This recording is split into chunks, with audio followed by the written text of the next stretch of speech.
Welcome to Breslov Insights. We're reading Rebbe Nachman's advice. We're on the covenant 40. The dogs who snatch at the prayers of one who has not achieved sexual purity are the brash and arrogant people who disturb him and spoil his prayers. 41. One who succumbed to sexual immorality in the past should be weary of dogs and the sword. 42. The vanity of beauty leads men to the charm of deceit. One who is captured by beauty of a woman falls victim to its vain futility. There are many ways he can fall into deceit, be it in the way he stands, in the way he eats, the way he speaks to people, and so on. No matter what he does, he must always think, how will he appear? Will he seem charming and attractive? Each separate act demands a different kind of charm. One who fails to guard himself against the attraction of female beauty will become a slave to the charm that he feels he must project. 43. The vanity of beauty brings men to poverty. 44.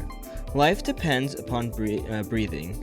Sexual desire affects the breathing and causes gaps between breaths. This allows the body fluid to dry, which results in damage to the brain and mind, because mental life depends on the fats and fluids in the body. This is why all forms of madness are caused fundamentally by sexual desire. As is known, even in the case of those who are not actually insane, but who lack stability and strength of character, the root cause is always sexual. 45. Anybody who marries a woman for money is a fool and an idiot. He will be spiritually crippled, and his children will turn out to be immoral. 46. Charity given in secret is a tikkun for nocturnal emissions. 47. Depression and anxiety are the main cause of sexual immorality, and the foundation of the covenant lies in joy. 48. The milk that a baby suckles when being breastfed can have a decisive effect on his sexual behavior later on. If a baby is given to a wet nurse to be suckled, it is essentially that she should be a good and pious woman. A child who sucks milk from a woman who is morally lax can be overwhelmed by sexual temptations later on in life. But a child who is suckled by an honest, pious woman will only have as much desire as is necessary to fulfill the commandment of Hashem. 49. Today, publicly and fame go to false figures. The arrogance of these false leaders causes sexual immorality to become rife. With the wanton destruction of seed, the flesh is stopped. This sealing of the flesh is the seal of the forces of the other side. The only way to escape this is through the strength of guarding of the age.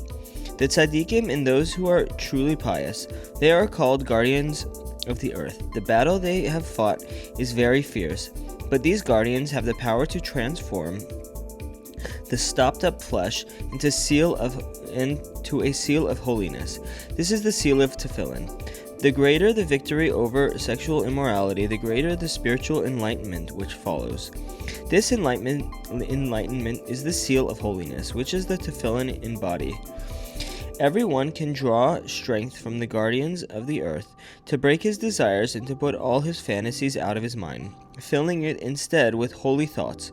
Something that you should understand is that the more strongly you are assailed by temptation and desire, the greater the tikkun when you fight back and break them.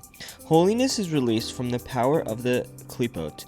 You will be sufficed with the holiness of the tefillin to know and make known Hashem's power and glory in the world. The sole reason why these fantasies and evil thoughts are sent to a person is precisely that he should transform them and sublimate them to the realm of holiness.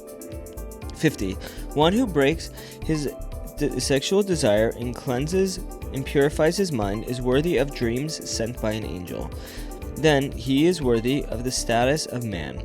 But a person whose mind is impure receives dreams from a demon and resembles a beast.